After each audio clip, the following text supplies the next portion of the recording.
Hello. Hello, ಹಾ ನಮಸ್ಕಾರ. ಅವರ ಹತ್ರ ಹಾ ನಾನು ಸುದರ್ಶನ ಅಂತ. ಹಾ ಅವ್ರ ಹತ್ರ ಈ ದೇವಸ್ಥಾನದ ಮುಂದೆ ಗರುಡಗಂಬ ಇರುತ್ತಲ್ಲ, ಹಾ ಅದರ ವಿಶೇಷತೆ ಏನು? ಹಲೋ, ನಿನ್ನ ಮರ್ಮಾಂಗದ ವಿಶೇಷತೆ ಏನು?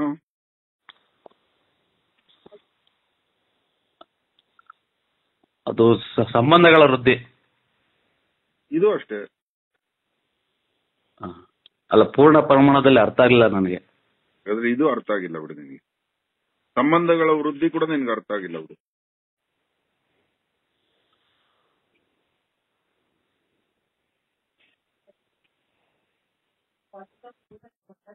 ಸ್ವಲ್ಪ ವಿಶ್ಲೇಷಣೆ ಮಾಡ್ತೀರಾ? ಹೋಗಲೇ.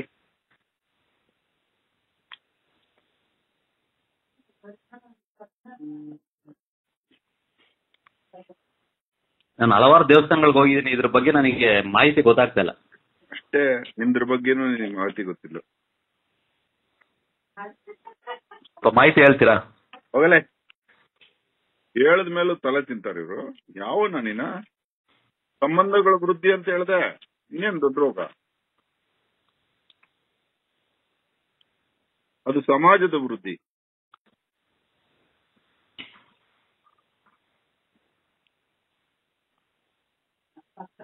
ಅದು ಹೇಗೆ ಅಂತ ಗೊತ್ತಾಗ್ತಾ ಇಲ್ಲ. ಇದೇಗೆ ಸಂಬಂಧಗಳ ವೃದ್ಧಿ ಹೇಗೋ? ಅಲ್ಲದು ಪ್ರತಿಯೊಬ್ಬ ಮನುಷ್ಯನಿಗೂ ಅದು ತನ್ನ ವಂಶಾಭಿವೃದ್ಧಿ ಆಗ್ಲಿಕ್ಕೋಸ್ಕರ ಅದನ್ನ ಮಾಡ್ತಾರೆ. ಇದೇ ಅಷ್ಟೇ. ಜನಾಭಿವೃದ್ಧಿ, ಗಣಾಭಿವೃದ್ಧಿ, ಮನಾಭಿವೃದ್ಧಿ, ಜನಗಣ ಮನಾಭಿವೃದ್ಧಿ.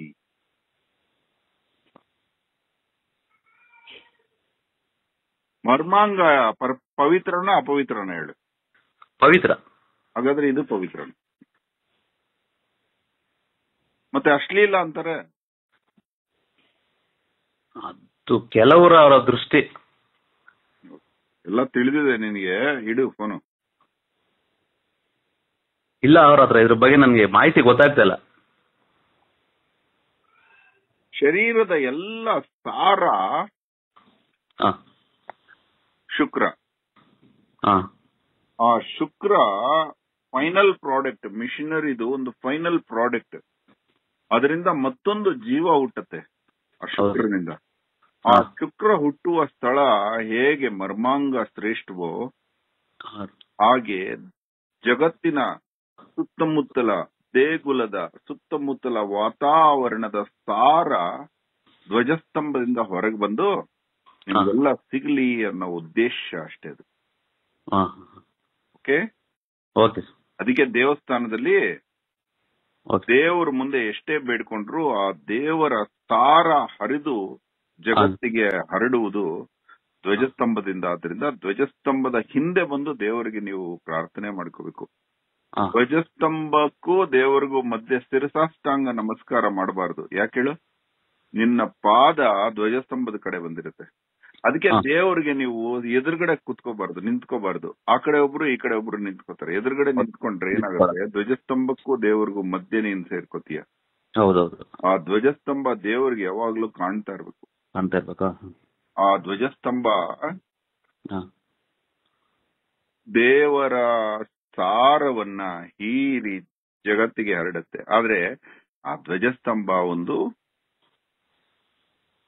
ಉದಾಹರಣೆಯ ರೂಪ ಅಷ್ಟೇ. ಹಾಗಾದ್ರೆ ದೇವಸ್ಥಾನ ಇಲ್ಲದೆ ಇರೋ ಊರಲ್ಲಿ ಸಾರ ಹರಡುವುದಿಲ್ವಾ ಅಂದ್ರೆ ಇಲ್ಲ. ದೇವರ ಒಂದು ಪ್ರತಿರೂಪವನ್ನ ದೇಗುಲವಾಗಿ ಮಾಡಿರ್ತಾರೆ. ಅದನ್ನ ಆಯತನ ಅಂತ ಕರೀತಾರೆ. ಸರಿ. ಅಲ್ಲೇ ತಿನ್ನೋ ಪಾರ್ಟಿ ಇಡಲೇ ಇಲ್ಲ ಅವ್ರ ಹತ್ರ. ನಾನು ಇದ್ರ ಬಗ್ಗೆ ಮಾಹಿತಿ ಕೇಳಬೇಕು. ನೀವು ಸುಮಾರು ಸಲ ತಿಂತೀರಿ. ಇಲ್ಲ, ಅದು ನಿಮ್ಮ ಹತ್ರ ಮಾಹಿತಿ ತಿಳ್ಕೋಬೇಕು ಅವ್ರ ಹತ್ರ. ಯಾಕೆಂದ್ರೆ ನಾವು ಪುಸ್ತಕಗಳೆಲ್ಲ ಓದಕ್ ಆಗಲ್ಲ. ಹಂಗಾಗಿ ಈ ತರ ಮಾಹಿತಿ ಕೊಟ್ರೆ ನಮಗೂ ನಮ್ಮ ಒಂದು ಸಂಸ್ಕೃತಿ, ನಾಡು, ನುಡಿ ಬಗ್ಗೆ ಒಂದು ವಿಷಯ ತಿಳ್ಕೊಂಡಂಗಾಗುತ್ತೆ. ನಮ್ಮ ಮಕ್ಳಿಗೂ ಸಹ ನಾವು ದಾರಿ ಎರಿಬಹುದು.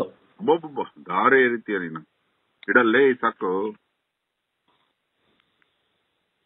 ಹೇಳಿ ಅವ್ರ ಹತ್ರ. ಏನಲ್ಲಿ ಎಷ್ಟು ಬೈದ್ರು ಒಂದು ಕ್ಷಾತ್ರ ತೇಜ ಇಲ್ಲ. ಉಲ್ಟಾ ಅನ್ನಕ್ಕೆ ಯೋಗ್ಯತೆ ಇಲ್ಲ ನಿಮ್ಗೆ. ಏನೋ ನಿಮ್ಮ ಹತ್ರ ಏನೋ ನೀವು ಜೀವನದಲ್ಲಿ ಸರ್ವೈವ್ ಆಗ್ತೀರಿ. ಎಲ್ಲಾರ ಹತ್ರ ಬೈಸ್ಕೊಂಡು ಬದುಕು. ನಿಮ್ದೇನೋ ಬದುಕು. ಯಾಕ ಏನಂದೆ ನಾನು? ಯಾಕಂಗ್ ಬೈತೀಯ ಅಂತ ಕೇಳಕ್ಕೆ ಯೋಗ್ಯತೆ ಇಲ್ಲ ನಿನಗೆ? ಇಲ್ಲ ಅವ್ರ ಹತ್ರ. ಯಾಕಪ್ಪ? ಯಾಕೆಂದ್ರೆ ನೀವು ತಿಳಿದಿರ್ತಕ್ಕಂಥ ವಿಷಯ ನಮ್ಗೆ ಒಂದು ಅದು ಜ್ಞಾನಾರ್ಜನೆ ಆದಂಗ ಅದು. ಆಗ ತಿಳಿದಿರೋನಾದ್ರೆ ಸೌಜನ್ಯ ಇರಬೇಕು. ಈ ರೀತಿ ರಫ್ ಆಗಿ ಮಾತಾಡೋರ ಹತ್ರ ಏನೋ ಬಯಸ್ತಾ ಇದೀರಿ ನೀವು? ಇಲ್ಲ ಅವ್ರ ಹತ್ರ, ಯಾಕೆಂದ್ರೆ ಈ ವಿಷಯಗಳನ್ನ ಬೇರೆ ಹತ್ರ ತಿಳ್ಕೊಳಕ್ ಆಗಲ್ಲ, ಬೇರೆ ಹತ್ರ ನಮ್ಗೆ ಮಾಹಿತಿ ಕೊಡಲ್ಲ ಸರಿಯಾಗಿ. ಹಂಗಾಗಿ ನೀವು ತಿಳಿದಿದ್ದೀರಾ, ನಿಮ್ಮ ಹತ್ರ ಮಾಹಿತಿ ಇದೆ, ನಿಮ್ಮ ಜ್ಞಾನಾರ್ಜನೆ ಇದೆ, ಹಂಗಾಗಿ ಅದನ್ನ ನಾವು ನನ್ನ ಕೊಂದು ಬಿಡ್ರಿ ಹೋಗ್ಲಿ. ನನ್ಗೆ ಯಾಕೋ ಯಾರು ಹೇಳಿದ್ರು ನಿಮ್ಗೆ ನನ್ನ ಹತ್ರ ಮಾಹಿತಿ ಇದೆ ಅಂತ? ಏನೂ ಗೊತ್ತಿಲ್ಲ ನನಗೆ. ಇಡು. ಇಲ್ಲ ಅವ್ರ ಹತ್ರ ಏನಂದ್ರೆ ನಾವು ದೇವಸ್ಥಾನಕ್ಕೆ ಹೋಗ್ತೀವಿ, ಪೂಜೆ ಮಾಡ್ತೀವಿ, ದೇವ್ರನ್ನ ಬೇಡ್ಕಂತೀವಿ, ಬರ್ತೀವಿ, ಅದು ವಿನಃ ನಮ್ಗೇನು ಗೊತ್ತಾಗ್ತಾ ಇಲ್ಲ. ಹಂಗಾಗಿ ಇದ್ರ ಬಗ್ಗೆ ಕೆಲವೊಂದು ವಿಷಯಗಳನ್ನ ತೀರಾ ಆಳವಾಗಿ ಅಧ್ಯಯನ ಮಾಡಿದ್ರೆ ನಮ್ಮ ಒಂದು ಸಂಸ್ಕೃತಿ, ದೇವರು, ನಮ್ಮ ಆಚರಣೆಗಳು, ಅದ್ರ ಬಗ್ಗೆ ನಮ್ಗೆ ವಿಷಯ ಗೊತ್ತಾಗುತ್ತೆ. ಅಂದ್ರೆ ದೇವ್ರ ಮೇಲೆ ಇನ್ನೂ ಭಕ್ತಿ ಜಾಸ್ತಿ ಆಗುತ್ತೆ ನಮ್ಗೆ. ಆಯ್ತು, ಇನ್ಮೇಲೆ ಧ್ವಜಸ್ತಂಭನ ಒಂದ್ಸಲ ನಮಸ್ಕಾರ ಮಾಡ್ಕೊಂಬ ಯಾವ್ದೇ ದೇವಸ್ಥಾನಕ್ಕೆ ಹೋದ್ರೆ. ಇನ್ನೂ ಒಂದು ವಿಚಾರ ಗೊತ್ತಾ? ಹೇಳಿ ಅವ್ರ ಹತ್ರ. ದೇವರ ಮೂರ್ತಿ ಎಷ್ಟಿರುತ್ತೋ ಅದರ 7.5 ಅಷ್ಟು ಸುತ್ತಳತೆ ಗರ್ಭಗುಡಿ ಇರ್ಬೇಕು.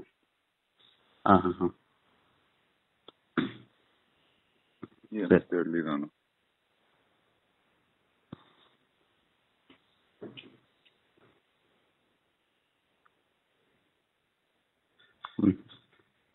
ಮತ್ತೆ ಗರ್ಭಗುಡಿಯ ಉದ್ದ ಎಷ್ಟಿರುತ್ತೋ, ಗರ್ಭಗುಡಿಯ ಉದ್ದ ಎಷ್ಟಿರುತ್ತೋ